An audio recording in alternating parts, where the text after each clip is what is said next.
That is so funny. I love going back and listening to that because I'm like, where was my head at when that was being recorded? I was literally already had the thought like all you had to do was me was already there. I just needed to figure out how to put it on the track. So I actually want to listen to some of these earlier takes, see what they were about.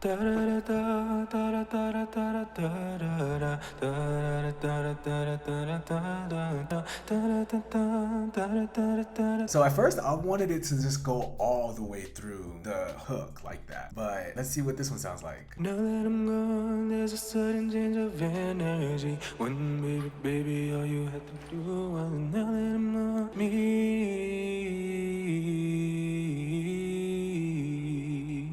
So I ended up just like splitting the vocal takes up because I literally could not get it all in one breath. When baby, all you had to do was now moved on and you find yourself. Yeah, that was gonna be hard on me. So I was like, let me just think smart about this. And it allowed me to complete the phrase Now moved too. on and you find yourself stuck on me. I literally could not get this part. It was so fucking hard for me to do that breath. And I wrote this song last year. I didn't start finishing the recording until February of this year. And then I let it sit on my computer for a while where I recorded some other songs for my album. And then I was like, wait, this song actually plays a part in the story that I'm trying to tell with my album Fearless. So I was like, I have to keep it. But yeah, I could not get that breath for nothing. Yeah, those are the lead vocals for the hook. Here was a little complicated because I didn't know what I wanted to do melody wise. Nah,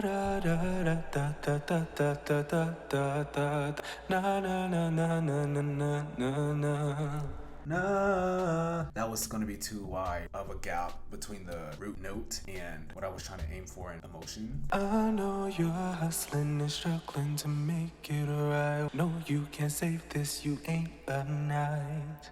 Yeah, I genuinely don't know where these lyrics came. I think I was just singing and it all just came to me. Count all the times when all you had to do was show up. You're on my side, but your energy ain't here at all. I wanted to keep the melody the same as the first verse. I remember thinking that, and then I came up with this because I was like, no, I want the song to have like different energy throughout. They say I'm gone, and you know it's all away.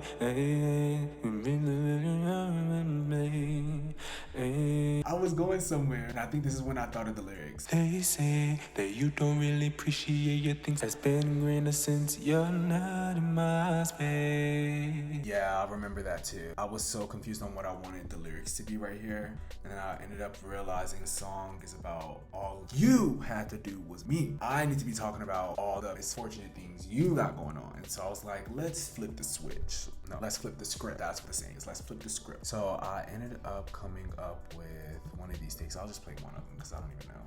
I just literally did so many takes, like so many. They're all different too. They say that you don't really appreciate your things till they're gone. My line has never been this green when you were watering me. I'm just that picky when it comes to like the vocals I put into a song. It takes a while for me to settle down in a vocal. Melodies and lyrics come quick to me, you know, so it's like that's never one thing that I ever have to worry about when I'm not going through a writer's block is like coming up with melodies and lyrics. The one thing I am very, very, very insistent on is having a clean vocal. It could take me 4 times to get a vocal, 3 times to get a vocal, take me 30 times to get a vocal, but one thing I'm not gonna put in my song is an unclean vocal. I have my days where I sound the best, and that's why I get those 4 vocal takes, and some days I'm like literally struggling because I forgot to drink water and I'm sitting here trying to record a song, so I have to have 30 takes. But like I said, one thing I won't have in my songs is a bad vocal.